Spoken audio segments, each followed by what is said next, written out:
Hello again, Pastor Dan here, the Word and the Whisper from Morning Star Outreach Center.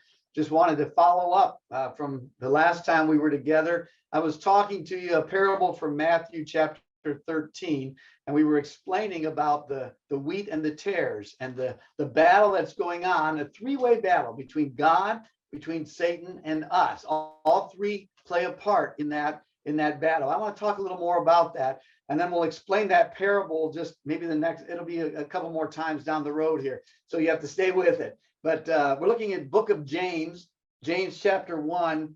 And here he begins to talk, James, the half brother of Jesus, begins to talk about this temptation that's going on. Temptation itself is not sin. Temptation is what the enemy throws at us. Someone said, Martin Luther, I think one time said, you can't stop the birds from flying over your head, but you can stop them from making a nest in your hair. So the thing about it is when temptation comes, we can't stop that from happening, but we can determine how we're going to react to the temptation that's thrown at us.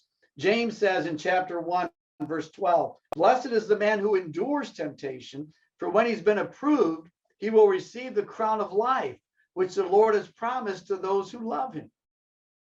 Let no one say when he's tempted, I'm tempted by God.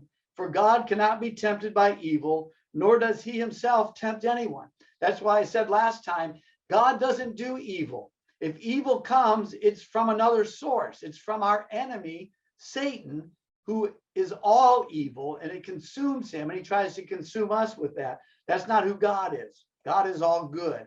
It says each one also are for ourselves, because not only is Satan working to tempt us, but we're tempted ourselves. Here's what James says, when we're drawn away by our own desires and enticed.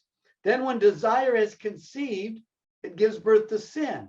And sin, when it's full grown, brings forth death. So it's a process. It's like a baby developing.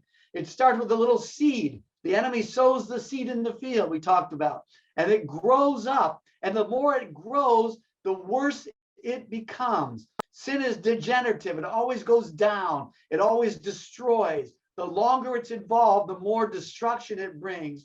And when we are tempted by our own lusts, our own desires, it just grows and grows and grows. How does Satan do that? We'll talk about that next time. Those desires, where those all come from.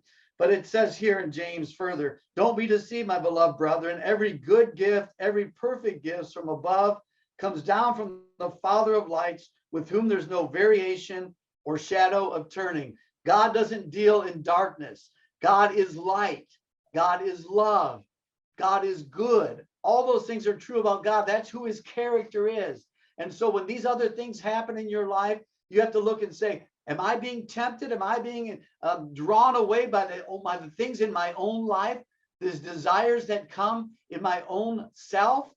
Or is the enemy putting those desires there and I'm listening, I'm yielding, I'm letting the tares grow up here with the wheat? These evil things are growing along with the good, and I'm letting it begin to choke out the life of God in my life.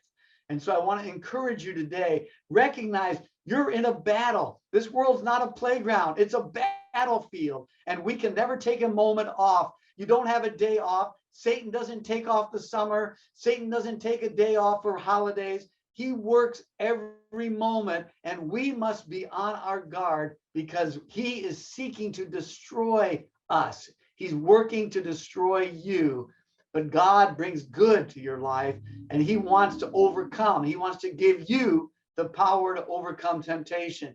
Jesus overcame it in the desert. 40 days he fought with the enemy in the wilderness, tempted by the devil. The devil's a real being. He's trying to destroy you. Recognize and say, God, help me. Give me the courage. Give me the strength to overcome my enemy. I want to encourage you today. Have a day where you are victorious, where you claim the victory because of Jesus Christ. He will give you the victory today. And I encourage you to rely on his strength. Pastor Dan, morningstaroc@yahoo.com for the email. Morningstar OC is our website, Facebook, YouTube. There's different places we post things, LinkedIn. Hey, we're glad that you're here with us. God bless. Have a wonderful day. Let God minister to you and through you today. That's my prayer for you. God bless. Talk to you soon.